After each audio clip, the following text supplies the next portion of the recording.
नमस्कार शेतकरी मित्रांनो, सर्वप्रथम सगळ्यांना जय शिवराय। 6 जुलैला केंद्रस्थानी असलेला नाशिक जिल्हा इथे पाऊस कोणत्याही हालतमध्ये संध्याकाळच्या 10 वाजेपर्यंत दाखल होणारच आहे।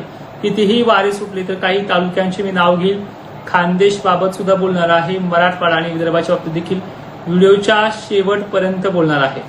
भिवंडी, ठाणे, अकोले, जो काही श्रीरामपूर परिसर आहे, राहुरी, सोनाई, खेड, जुन्नर आणि नाशिक जिल्ह्याचे जवळपास मनमाड, निफाड, येवला, नांदगाव या परिसरापासून ते मालेगाव पर्यंत पावसाची जी काही जोर आहे हा वाढणार आहे।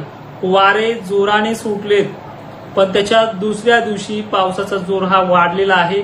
याच आठवड्यातलं हे तिसरं प्रकरण आहे।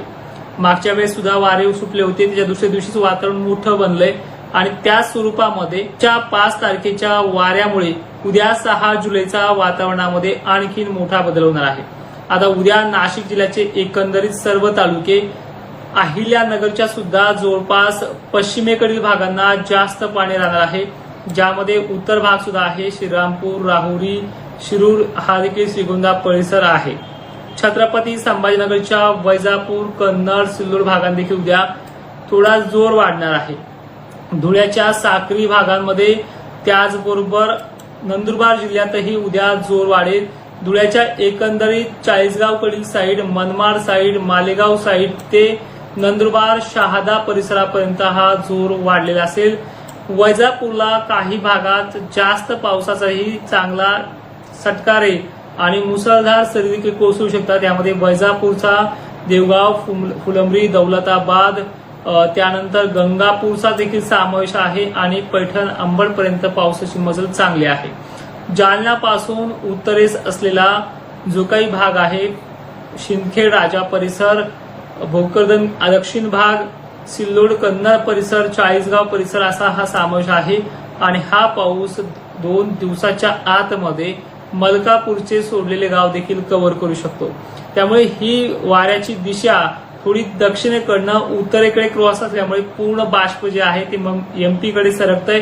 त्यामुळे जात असताना नाशिक, धुळे आणि छत्रपती संभाजीनगर, बुलढाणा जिल्हा देखील 6 आणि 7च्या रडारवरती बरा आहे। आणि विशेषतः ही माहिती तुम्ही इतरही शेतकऱ्यांपर्यंत पोहोचण्याचं काम करा। 2 वर्षापासून या चॅनलवरती काम करतोय, तर ह्या चॅनलचे 100K सबस्क्रायबर पूर्ण करण्याचे मी आज वैयक्तिक तुम्हाला बोलतो आहे, ते आपल्याला करायचे आहेत। एकंदरीत चित्र वाऱ्यामुळे 7 तारखेपर्यंत उघडीप मिळेल असा अंदाज होता कालचा, पण 7 तारखेच्याही पुढे एक दिवस उशिरा 8 जुलैपर्यंत पाऊस हा वातावरणाचा जो काही बदल आहे हा पुढील 3 दिवस 6, 7 आणि 8 हे 3ही दिवस आहे। त्यामुळे हे वातावरण जितके दिवस चांगलं राहील तसं तसं 3 दिवसाचा जो काही पराक्रम आहे तो वाढत जाईल। एकंदरीत 8 ते 9 पर्यंतही हा पाऊस महाराष्ट्रात अशाच प्रकारचा दखल देऊ शकतो, पण जोर मात्र खानदेश, नाशिक, छत्रपती संभाजीनगरच्या भागांना वाढलेला असेल। 6 जुलैला बीड जिल्ह्यामध्ये जसा आज तुरळक ठिकाणी पडलाय, त्यापेक्षा परवा थोडा बरी सुरुवात होती 4 तारखेला, पण उद्याच्या 6 तारखेला बीडच्या बार्शी साईडकडे, माजलसुंबा साईडकडे आणि केज, अंबाजोगाई, माजलगाव, वसमत, नांदेड असा एक उभा टफ एरिया बनणार आहे, ज्यामुळे हिंगोलीला, नांदेडला बऱ्यापैकी पाऊस होण्याचे चान्सेस आहेत। पंढरपूरमध्ये दमदार मध्यम अशी सुरुवात आहे, सोलापूर देखील दमदार मध्यम, मात्र कोल्हापूरच्या घाटमाथा पश्चिमेकडील भागांना खूप मोठ्या पावसाचे संकेत आहेत आणि मुंबईला मात्र उद्या सर्वाधिक जास्त मुसळधार आतापर्यंतच्या रेकॉर्डमध्ये हा जास्त पाऊस असणार आहे। विदर्भातलं पावसाचं जे काही गणित आहे जवळपास 8 जुलैपर्यंत कायम आहे। कधी झडी ते कधी जोर वाढलेला अशी परिस्थिती विदर्भाची सलग 3 दिवस कायम आहे। म्हणजे 6 जुलै, 7 जुलै आणि 8 जुलै हे 3ही दिवस आहे। सगळ्यात महत्वाचे अजून एक सांगतो की बऱ्याच शेतकऱ्यांना माझे अंदाज आवडतात, पण ते लाईकच्या माध्यमातून कळतं की 2000 शेतकऱ्यांना ते आवडतात। तर तुम्हाला माझे अंदाज आवडत असतील तर लाईक करा, कारण की बऱ्याच शेतकऱ्यांपर्यंत ते मेसेज पोहोचतो। विदर्भामध्ये अकोला, अमरावती, नागपूर, चंद्रपूर, गोंदिया, वाशिम यांना जास्त जोर असणार आहे। त्याचबरोबर 6 तारखेचा जो तुम्हाला सुरुवात सांगितली, अहिल्यानगर ते नाशिक आणि छत्रपती संभाजीनगर ते धुळे, नंदुरबार या भागांना सर्वाधिक जास्त पाऊस ह्या आठवड्यातला ह्या उद्याच्या तारखेपासून स्टार्टअप होत आहे। मराठवाडा मात्र जेमतेमच आहे, मध्यम ते दमदार आणि त्या प्रकारे चांगली सुरुवात देखील या भागामध्ये अजून एक दिवस उशिरा राहू शकते, म्हणजे शेवटची तारीख 7 जुलै आणि ही निर्णायक असणार आहे. याच तारखेला 7 आणि 8 ला ठरेल की पाऊस हा या सोडलेल्या भागांना पेरणी करू देईल किंवा नाही करू देणार. ही 7 आणि 8 तारीख ठरणार आहे. यामध्ये जवळपास वाऱ्याची तीव्रता आजच्या तुलनेमध्ये कमी राहील, त्यामुळे पाऊस थांबण्याची आणि पडण्याची क्षमता जास्त आहे. 7 जुलैला ज्या नंदुरबारला, ज्या खानदेशला आपण जेवढं तरसणार तेवढं बरसणार असं वाक्य बोललो आहे, हे 6 आणि 7 ला ह्या 2 दिवसामध्ये हे वाक्य यशस्वी होणार आहे. भोकरदन, जाफराबादला 6 ऐवजी 7 ला जोर जास्त असेल. मलकापूर, खामगाव, बुलढाणा, अकोला या तिन्हीच्या टफ मध्ये तालुक्यामध्ये येणाऱ्या भागांना परवाच्या दिवशी उद्याच्या तुलनेमध्ये जास्त जोर असणार आहे. 7 जुलैला नंदुरबारमध्ये सुद्धा जोर 7 ला सर्वाधिक जास्त असेल, 6च्या तुलनेमध्ये सुद्धा 7 ला असेल. उद्या देखील वातावरण आजच्या तुलनेमध्ये दुप्पट वाढ होताना दिसते. अहिल्यानगर ते बीड पट्ट्यामध्ये सारखा प्रत्येक वेळेस विचारला जाणारा जो काही प्रश्न आहे, म्हणजे आम्हाला याच बुरबुरवरती भागून घ्यावं लागणार आहे का, किंवा अनेक ठिकाणी जमिनीच्या भेगा बुजल्या नाही. तर ह्या तारखेला जी तुम्हाला मी मागेपासून सांगतोय की 4, 5, 6 आणि 7 तारखेपर्यंत ही जी काही तारखा आहेत ह्या निर्णायक असणार आहेत. यावर ठरेल की त्या भागाची परिस्थिती पुढील काळासाठी कशी असेल.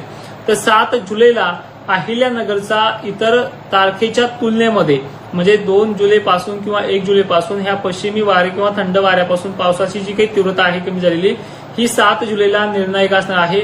अहिल्यानगर, पंढरपूर, बीड, गेवराई, मादळ, मोहीपट्टा, शिरूर तालुका या भागात सुद्धा या 7 जुलैला निर्णायक असा पाऊस पडेल.